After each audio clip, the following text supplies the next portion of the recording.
Thank you, Ruben, for the introduction. Yeah, so today I won't be talking much about the work that I'm currently doing, but I'll be discussing the work that I did back in Australia on Stradbroke Island specifically.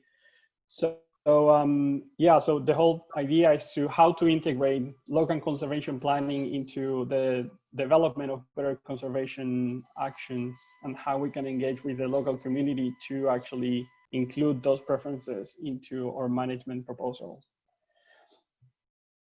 So first of all, I would like to acknowledge the traditional owners of the land on which I worked, the H.I.P.P.O people of Minjerribah, and I pay my respects to their elders, past, present, and future.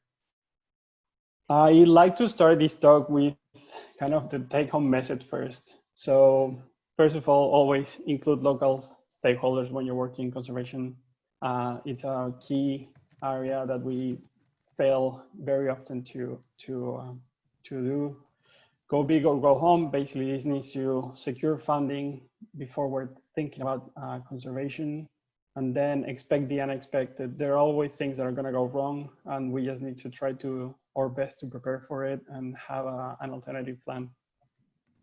I'm going to be preaching to the choir, I think, for a little bit here of the introduction. Obviously, we're going through a massive extinction with a lot of extreme rates of extinction of species, and the mammal populations have been dropping constantly since we basically started following the trends. The conservation efforts have been insufficient to offset this decay, and so that's why we need to focus on the H.I.P.P.O in the room, which unfortunately is not the cute one from the zoo. It's the one that E.O. Wilson proposed, which is how land use change, habitat loss and degradation, invasive species, pollution, population growth, and the harvesting and overexploitation of resources have been impacting the natural world. Lately, there are two major drivers of threat, which is climate change and, as we all know, diseases.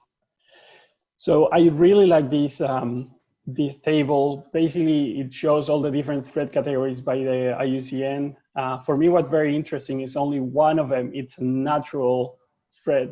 All of the other ones were related to them, or we are causing the trouble, the threat. So yeah, we really need to look into this and how we can figure out how to manage them.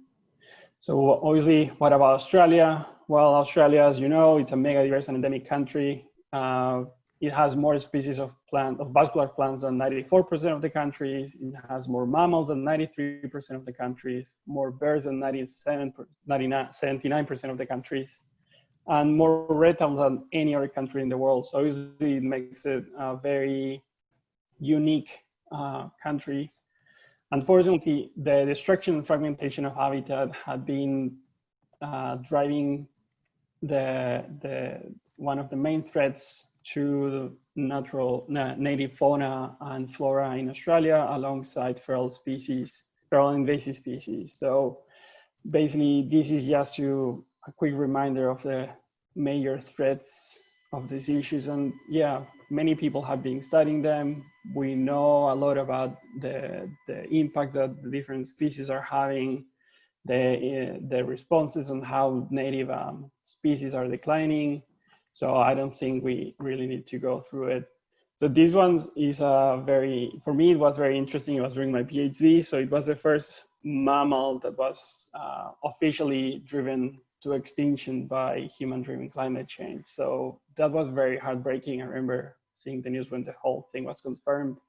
But then we continue seeing this type of news. It's all very, it's all very dreadful, basically. And one of the main problems that I was saying are invasive species. So I focus on this area of the threats.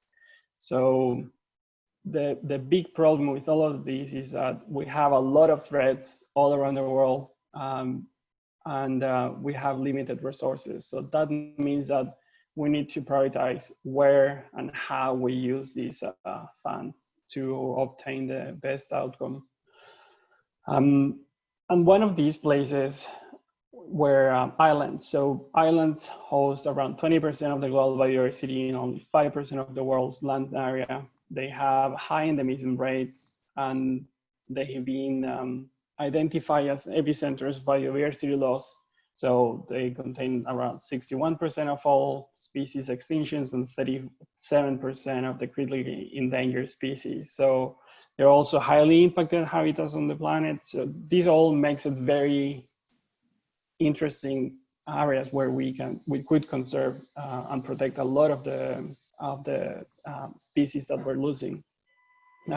As I was saying, but we have not unlimited resources. So this is a map of all the islands and all the places where basically we've been trying to protect species from different threats. The good thing is that, well, since the 1950s, we've been increasingly getting better at dealing with different threats on islands, particularly invasive species. As you can see, this is just going up. This is the number of interventions on islands. So the good thing is that if we can control the invasive species on islands, particularly mammals, we can avoid between 40 and 75% of the predicted extinctions. Given the reduced total area, their isolation, it makes it a good place because it increases the likelihood of eradication, therefore the success of our interventions, and the distance is by itself is a protection against reinvasion processes. So that's why islands have been deemed these safe havens for threatened species around the world. At the moment, what we're seeing is that we're changing from these small to medium size uninhabited islands to medium to large size and inhabited islands. So this brings by itself a lot of problems because we're dealing with communities that they're also living there. They have different, there are different economies that are driven by different parts of the ecosystem. So we know that that's going to be a challenge.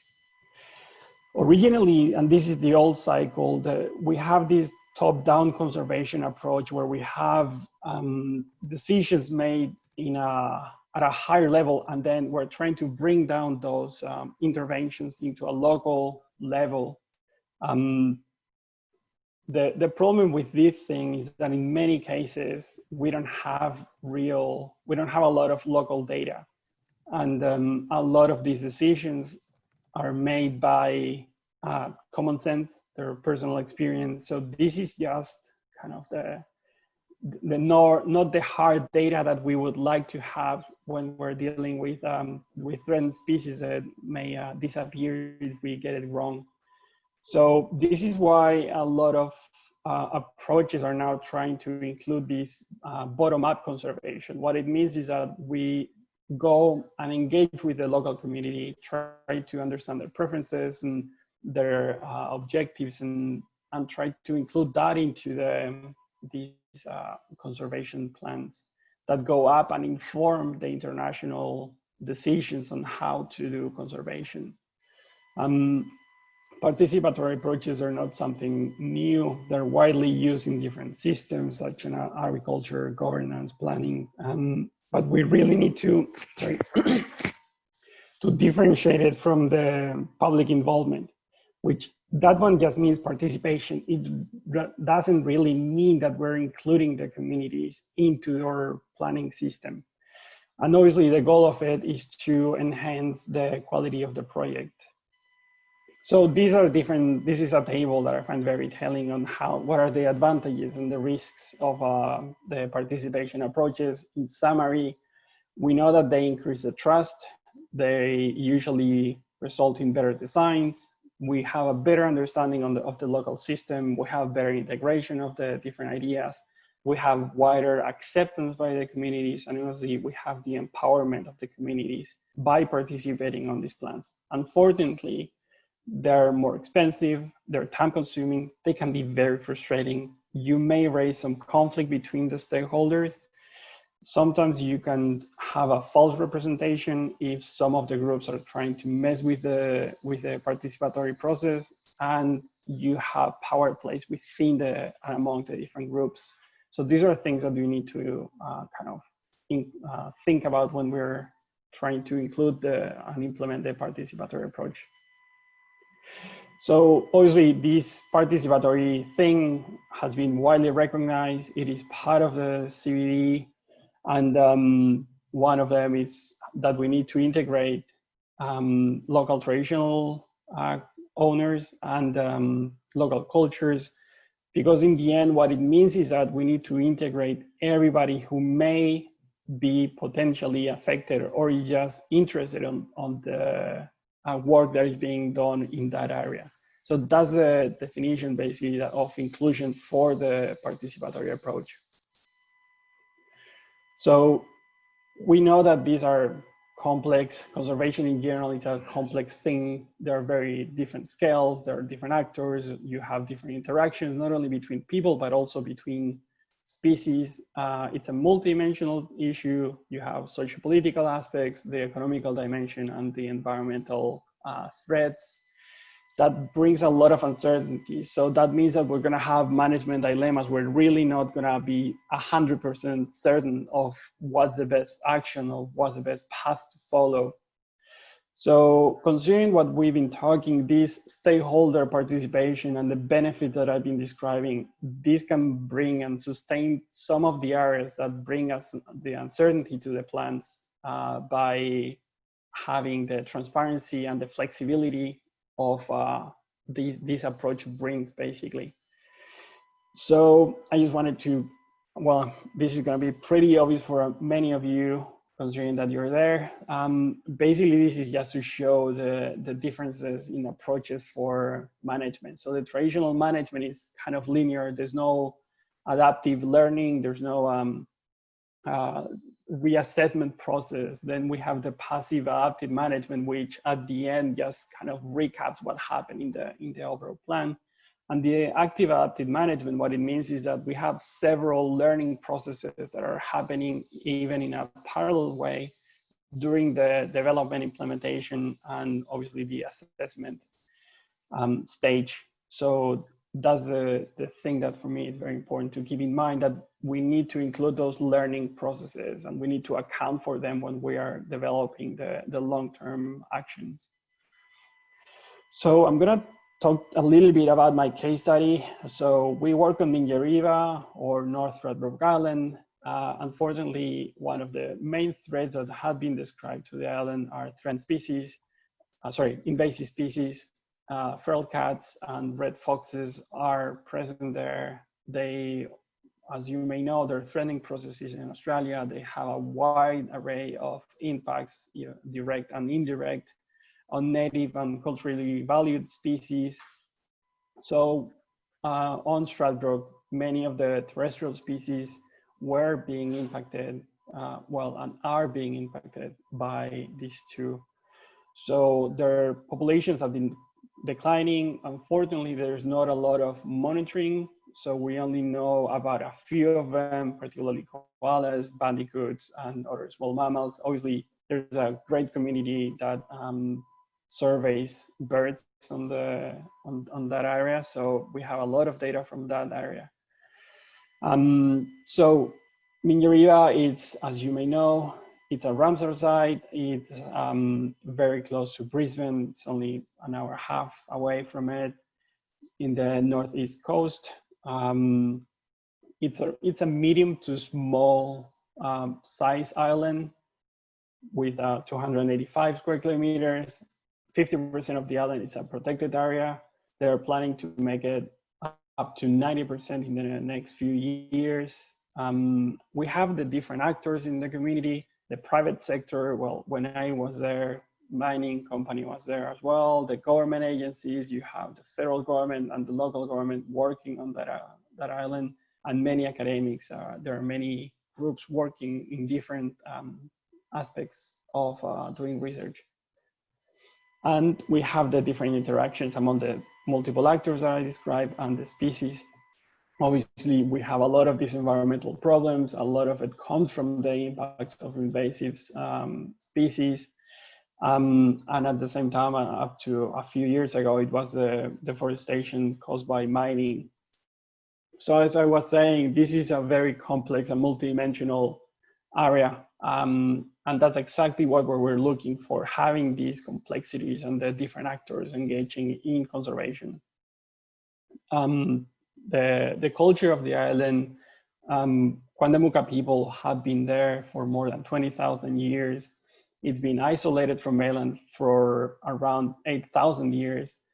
And so there's a rich culture, there's a lot of history, and there are a lot of stories going on about how the people used to live with the different native species and how they would see it in their life every day.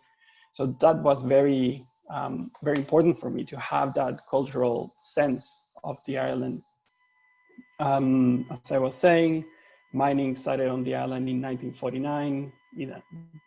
Until 2019, there were 3 sites, but at the end of it, the mine closed, and basically now the island is in a transition stage where they're trying to move into more tourism and increasing local businesses. These are just to show how the mining looks like. Obviously, they're just taking all the sand and trying to get the silica out of it and a few more minerals. As I was saying, local business is mostly tourism. It brings around $200 million to the local economy, and I'm sure you've visited, and if you haven't, please go. It's an amazing place. And in terms of the environment, obviously, this is a natural asset. It's 50% of the island. It's a protected area. It's the second largest island in the sun island in the world. It's a Ramsar site. There's a lot of endemic flora and fauna. It's part of the East Asian Australasian Flyway. You have 2 lakes within the island, which is a very rare thing, and it's a World Heritage Site.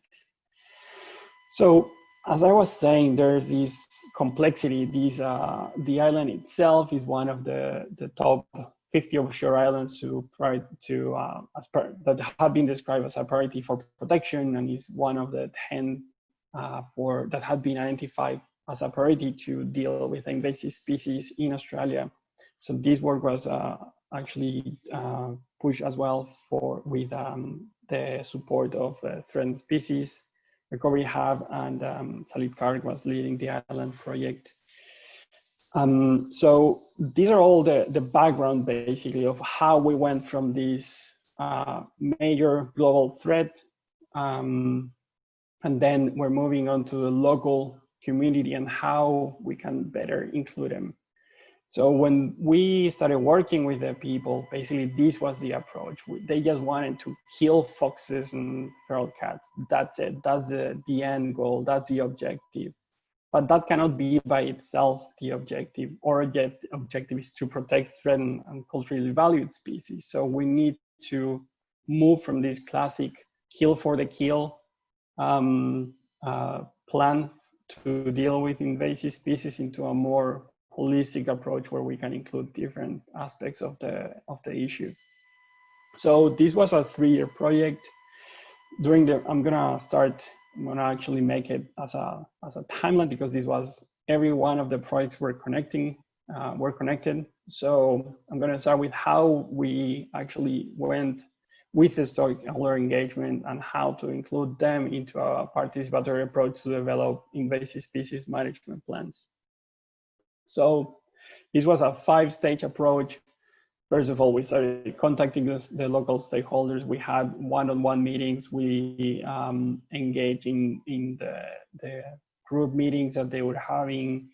And we were trying just to get to know them, get to know their preferences, and if they already had some objectives and some views for the island. Then we tried to define the species of interest for them. So what are the threatened species, the culturally valued species, what are the species that are causing the issues, and then we backed everything up, obviously, with a literature review. After that, we defined the objectives. with them.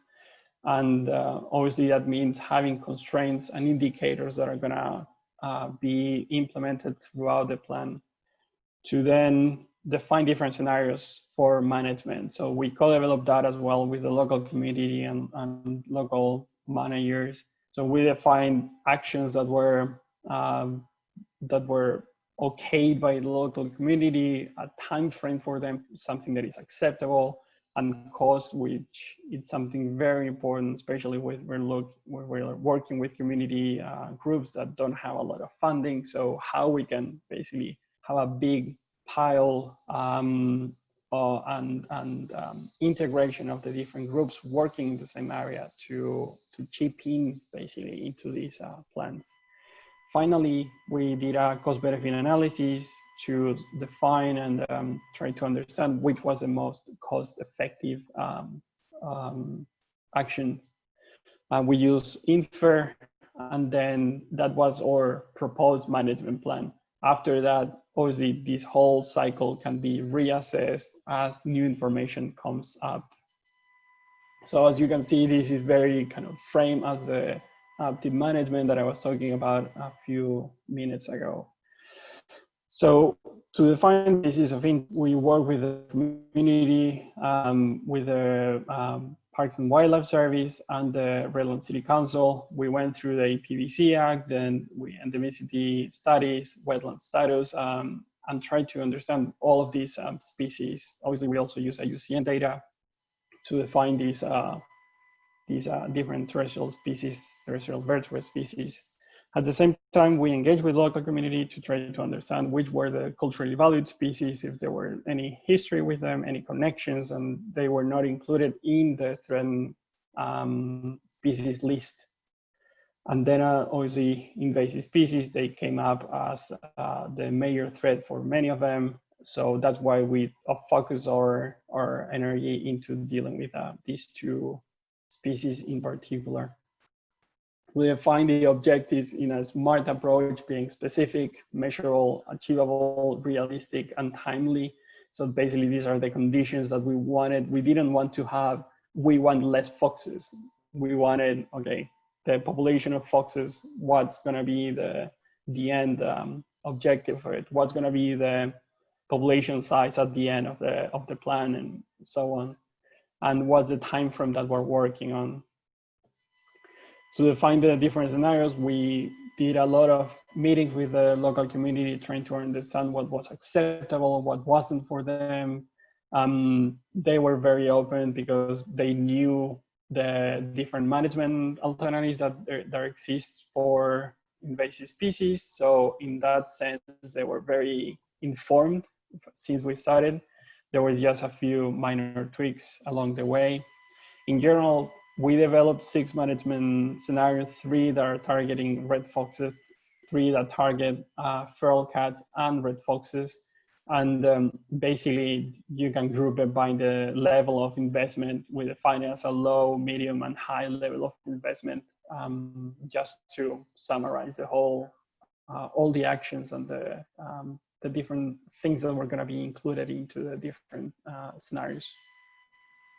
For the cost-benefit analysis, INFFER requires it's a 7-step process that requires to identify the asset, then filter and preset some criteria to filter what's important out of the project, define the values, the threats, the activities that are required, the effectiveness of the proposed plans, and the cost of them. So as you can see, this came from the meetings that we had with the local community.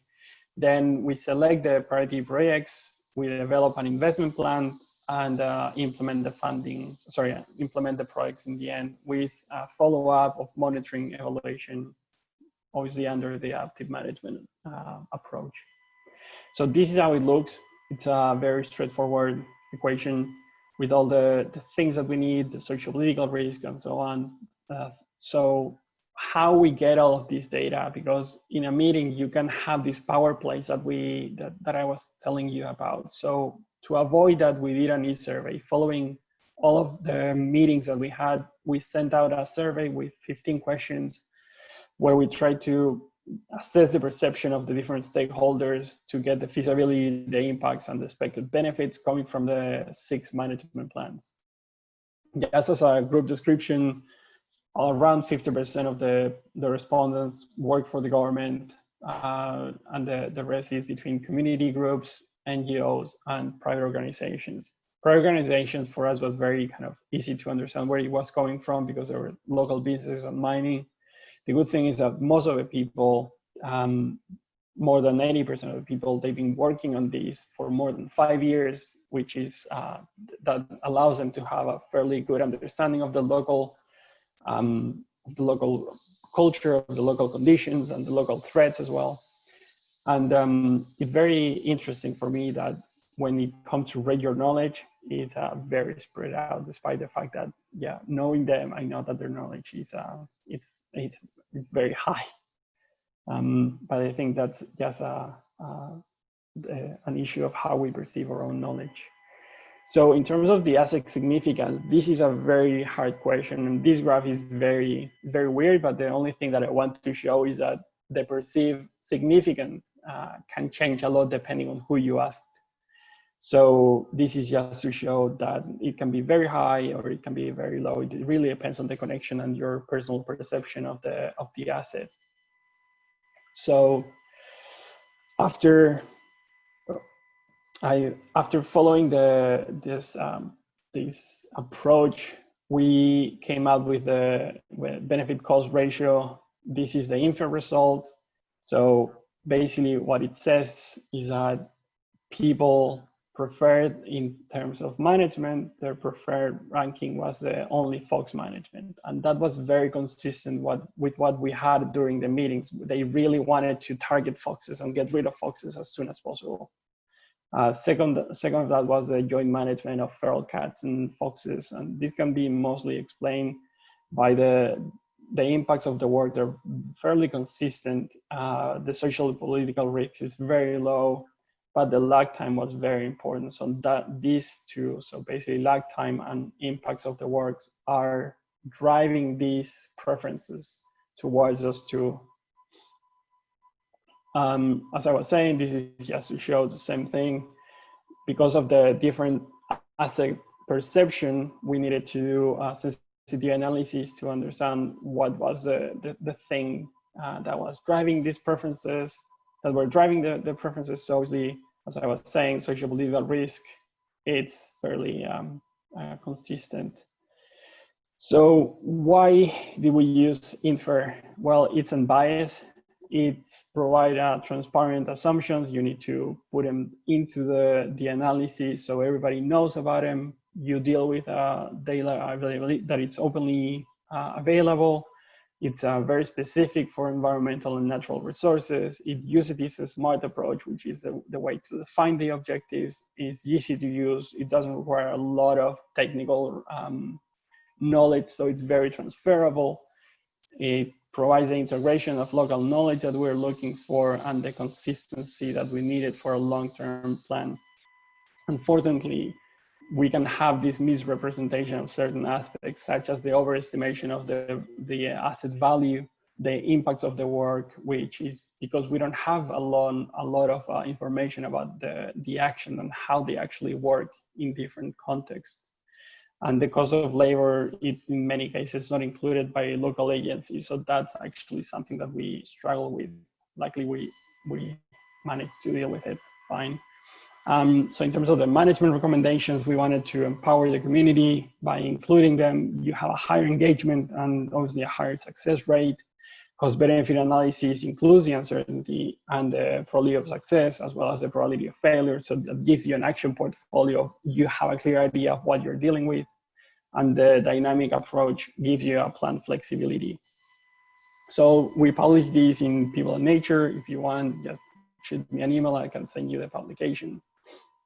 So in the second year, we started with, we wanted to kind of frame this and see how it went, and people that just wanted to get rid of foxes as soon as possible, but we don't have a lot of information. We don't have with the knowledge of if it's possible to do it within 3 years, how much would it cost, and the probability of actually achieving it. So we went there and try to figure this out, but there's no data on population dynamics, there's no data on the assessment of the previous management efforts. So we defined this new kind of framework where we did know the management strategies. So we went then and defined a population model. So we use available data from Comadre. That gives us the matrix for the local that we can use to define a local population. Then we have the management efficacy from other places, so we can use that as an information to kind of bring up these different scenarios and make them more realistic.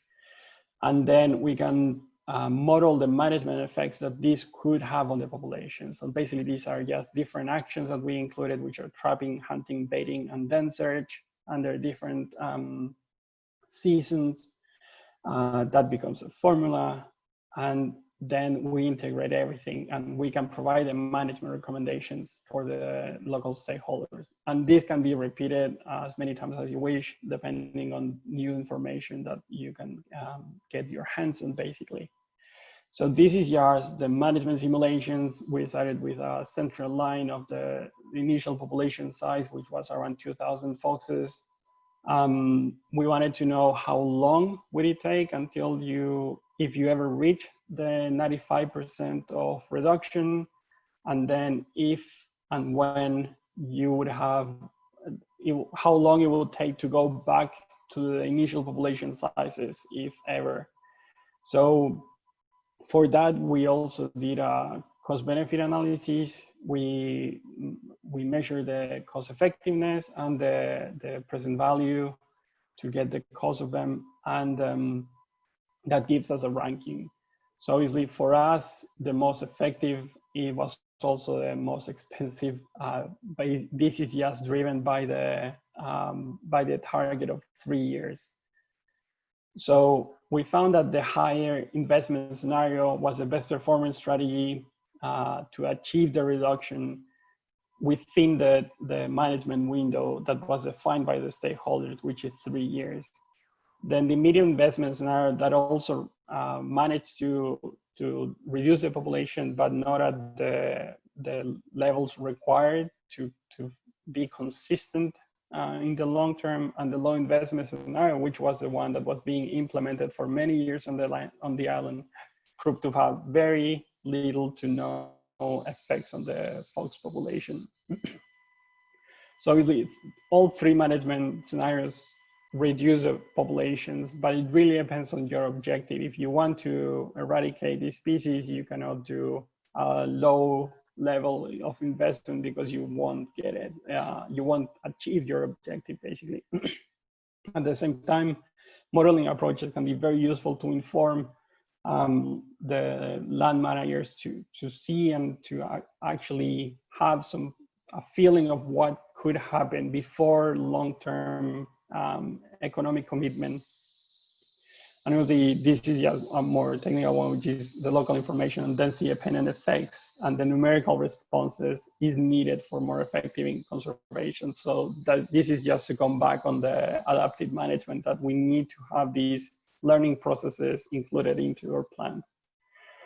Then finally, we went and we kind of didn't know what would happen if we just eradicated these species, right? And we know that eradicating only one species can be very detrimental to the environment, but the local community really wanted to get rid of foxes. So we wanted to test this thing and see and inform them and provide more information so they could have a better, basically have a more detailed view of what's going on the island. So again, we don't have density-dependent effects. There's no prey preference data. So what we can do?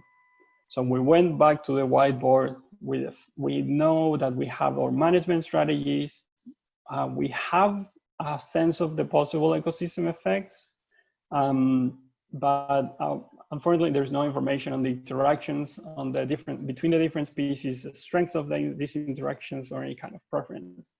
But we do have the directional interactions, so we know which are positive or negative interactions.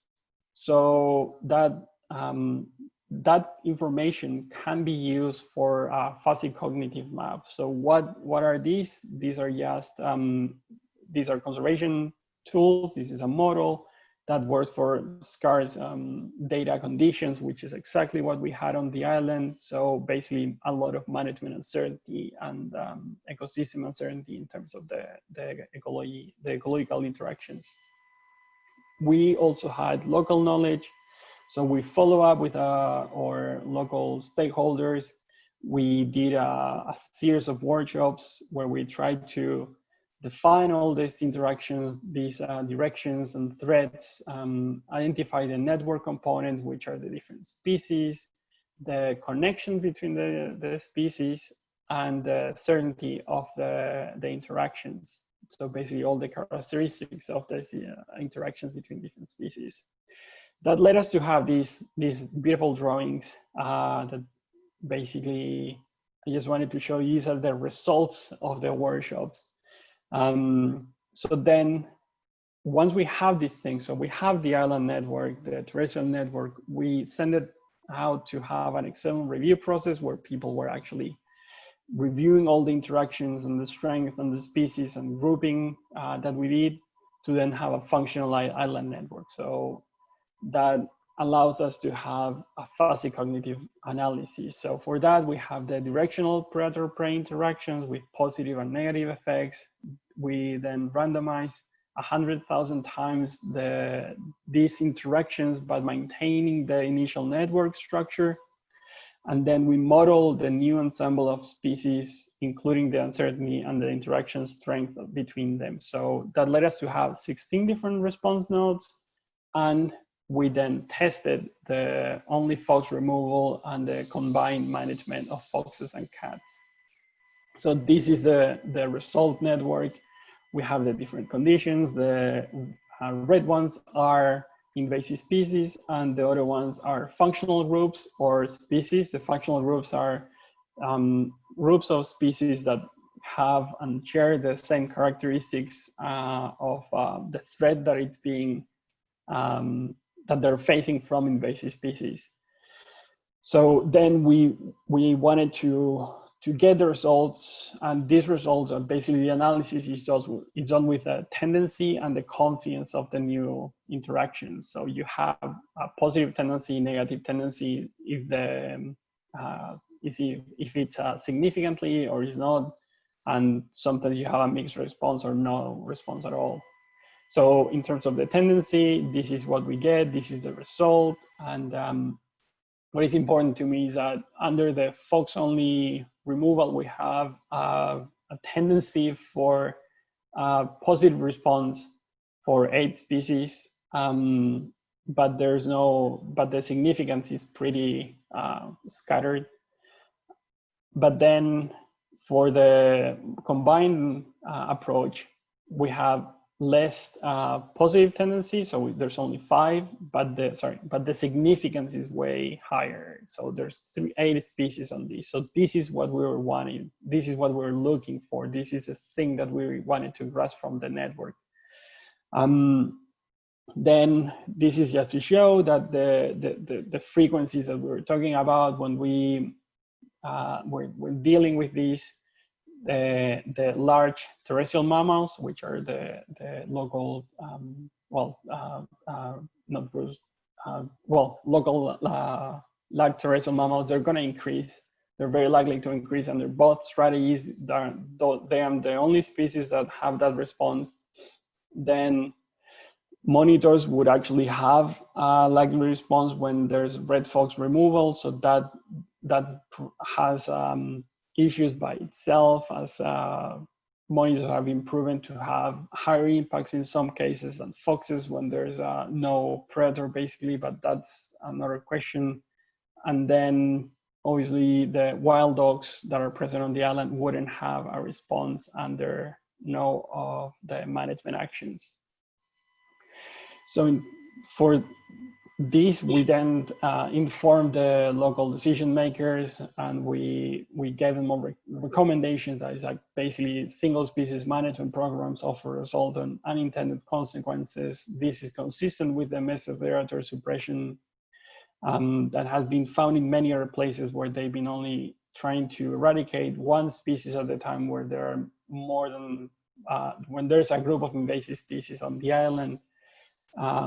We need more research on the indirect and competitive interactions between the different species to improve our models, and the monitoring of umbrella species and endangered invasive species that will not be affected by the proposed actions, that needs to be included, as there are rats, mice, and dogs. So basically, we need to include that monitoring, long-term monitoring, when we're dealing with invasive species, as we may have results that we're not expecting. So as I was saying, the take-home message here is that you always include the local stakeholders when you're dealing with invasive and trend culturally valued species plants. You have lower long-term costs, there's a higher engagement, you have a better understanding on your system, and the science practice gap can be filled with knowledge that can be provided both ways. The go big or go home, as I showed, the higher investment scenarios in these cases provides a better probability of success, given that the plants are fairly expensive and require long-term economic commitment. Multi-species eradication programs, they tend to be cheaper, as you can combine the benefits. Local pet tenancy, that's a big issue when you have an island and people have their pet cats, and monitoring needs to be included in terms of cost, as I was saying, because these are long-term plans. And unexpect the unexpected. Basically, there's a lot of social political dynamics that happen throughout this process. You have different ecological responses that you were not accounting for. There's also our own cognitive bias that obviously we all have and we need to be aware of. And the timeframes can change very drastically, especially in these projects that basically needed to be implemented a year ago. But in the end, there's no silver bullet to approach species management. We need the different actions to be tailored for the specific local environmental and economic conditions. That way we're gonna have a better plan in the long term. So that's the end of this project. And yeah, I'm just gonna quickly go over what I'm doing now. So obviously we all are dealing with a new disease, coronavirus. That's the little one on the left side. And what I'm trying to understand is how these pathogens, these new diseases, can jump the different barriers. These are very chaotic effects. The conditions are very random in a way. Although we know that they're facilitating processes, we don't really understand how these jump all the way from a purely animal disease to one that is, the importance of the disease by itself is a human-to-human transmission, such as HIV and SARS-CoV-2 or COVID-19. So what we're trying to understand is how all these barriers can fail, you know, all these safe all the safe keys basically are just not working, and we go from this purely animal disease to a worldwide disease such as COVID-19. And with that, I just want to say thank you to all my advisors, the collaborators, the funding agencies, and the local partners that supported me throughout this project. So thank you very much. And I think we have time for questions.